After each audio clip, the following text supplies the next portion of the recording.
What's up, everybody? Welcome back to another episode of the Wordsmith's Forge. Today we are going over Breathsinger Saga Study number 6. And this one's called Love Your Work.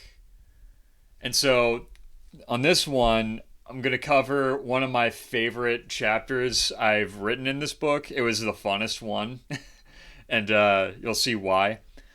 So, just to sum up, King Colin's battle kind of went sideways and he ended up losing, right? And we see that his assailant walks away with Colin's sword, and that's basically all we see here. And now he comes back, and the Royal Guard, first they see a vision of Colin, but then it's revealed to be an illusion.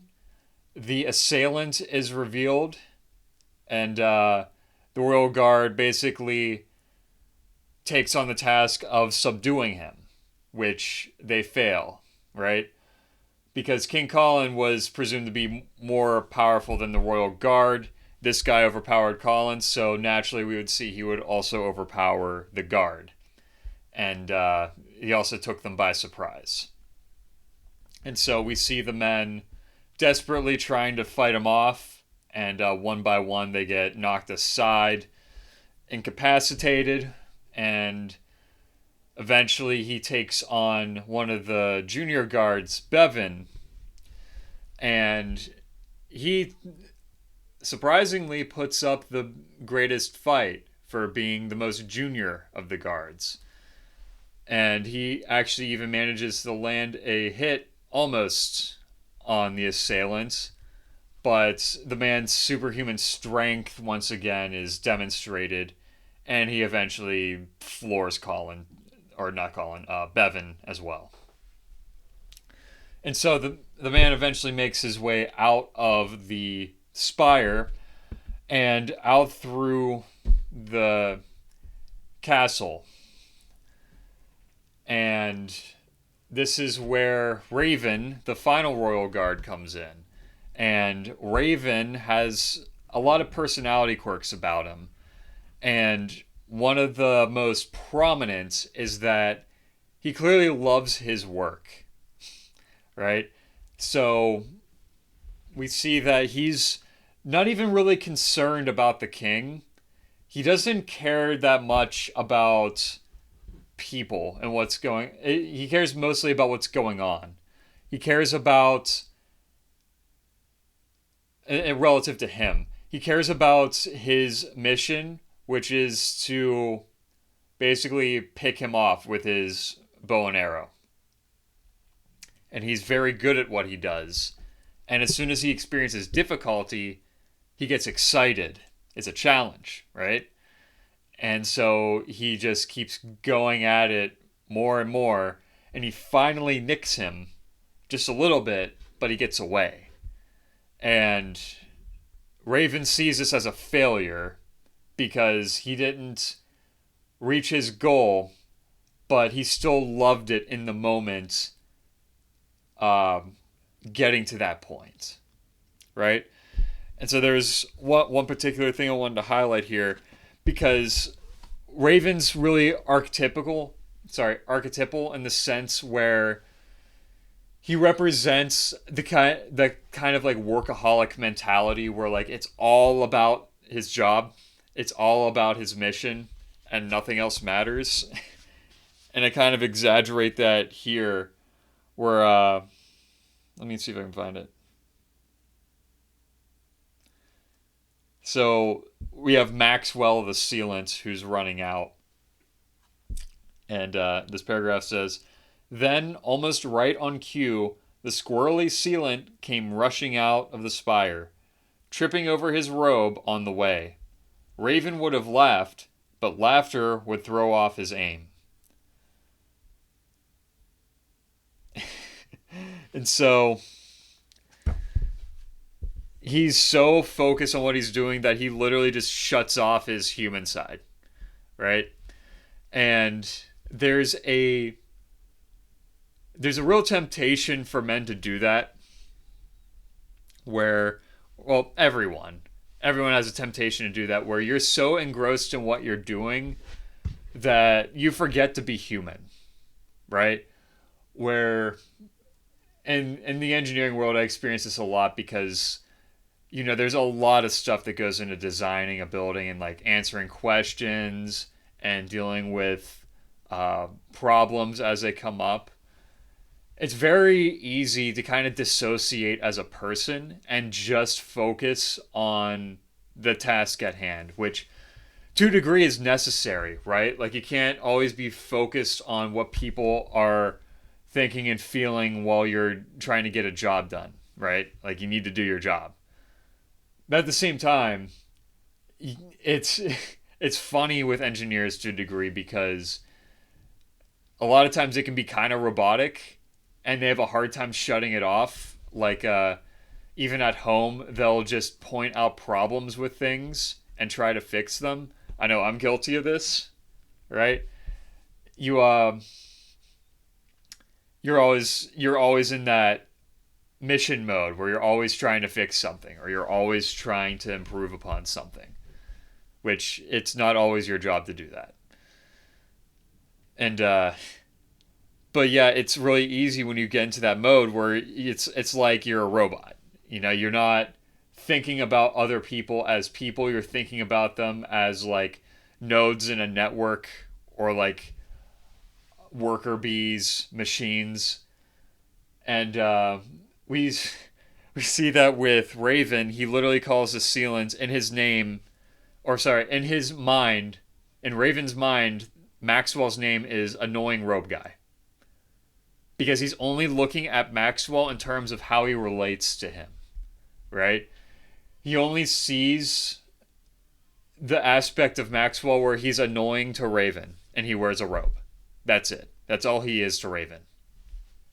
And so that's what he names him in his head. And I deliberately kept that consistent throughout the chapter, showing that like that's literally how Raven sees him. He doesn't see him as Maxwell, right? Raven doesn't even know his name. He's literally like, here's your name. You're Annoying Robe Guy. That's it. And so, in a much less exaggerated way, we have that same tendency in our lives where we'll look at people and we'll say, and we see them as they relate to us and to our job. And we forget to see them as human beings with their own mission, their own motives, their own humanity, their own soul, right? And that's something I've been feeling particularly convicted of this week, where I want to start seeing people not just in how they relate to me, how they relate to everyone, how they relate to God, right? That's why Jesus says the second most important commandment is to love your neighbor as yourself. Because think about how you want certain respect and consideration for all the things you're doing, right? Like, for example, if you're at a job and your management is just heaping things on you and you're like, don't they see that I'm only human? Don't they see that like I have my limits? Well, how often do you see that in other people? And how often do you consider that in other people before you ask them for things? And it's not to say that you shouldn't ask tough things of people. Sometimes that's necessary. But to remember that they're people, right? To remember that these are also people made in the image of God with their own struggles. And again, it's not to say that this isn't like an empathy talk where like you need to always care about people's feelings and never try to hurt anyone's feelings. Nothing like that. But do keep it in mind that these are people with their own lives. And the same consideration that you would expect from others, give to others. Right? And another aspect of this I just want to touch on real quick is that despite the fact that the job seemed impossible, the men still carried it out, and they carried it out gladly, right? It's a common temptation when you see that the job before you is impossible, to give up or to move on to something else. It might not even be impossible, it might just seem impossible. And so when you're going through it, sometimes that's part of the task, right? It's to do it, right? You don't always do something. This is something that's lost in a lot of modern people today. Doing something, you don't do it always for the outcome or the reward. You do it because it's right. You do it because it's your duty, right? Like, imagine if soldiers only went to battle when they knew they were going to win. And if things seemed like they were going bad, they would just give up. Imagine sports teams if they did that. Imagine, uh, imagine like your team's in the Super Bowl and they're down like 20 points, and like even people feel this. They're like, oh man, it's over. We just give up now. But think of the comeback story that would be if when they don't give up and then they push through and then they win, right? Even if they don't win, you want to try your best, right? You don't want to just give up. You don't want to just you don't want to just not try. And why? It's because it's your duty, right? It's your job to do a good job. You you do it not because you win, but because you love it, right? At that level of athletics, the vast majority of the players are doing it because they love the game. For the love of the game, they do it, right? They don't do it for the money. Some people might. Some people might sign on with other teams for money reasons or whatever. But the fact that they're playing football in general, you only get to that point if you love it. And that's the biggest thing to keep in mind, is to love your mission. Because when you don't and you're just doing it for money, or you're just doing it to get along, you're going to resent it. And you're not going to feel you're not going to feel compelled to do a good job. And so what set Raven apart from even the other royal guards, even, because there were a couple who like tried really hard, others are kind of like knocked aside, and even though they all lived, a lot of them didn't even try to engage again. We don't know if it's because they couldn't or because they wouldn't, right? And you can infer that some of them wouldn't, because you find a guy who can literally kick a fully grown man across a room into a wall. That's terrifying. So you're like, I don't want a piece of that, right? And so what set like Bevan and Raven apart from the rest of them was that they loved their job. And when they see a giant mountain to scale that seems insurmountable, they're going to try anyway, because that's what they're there for, is to grow. And so this chapter really is it's just a demonstration of what it means to love your work and to want to cultivate yourself in that job, right?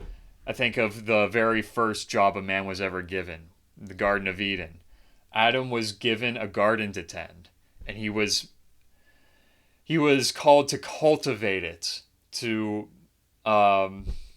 tend to it, right?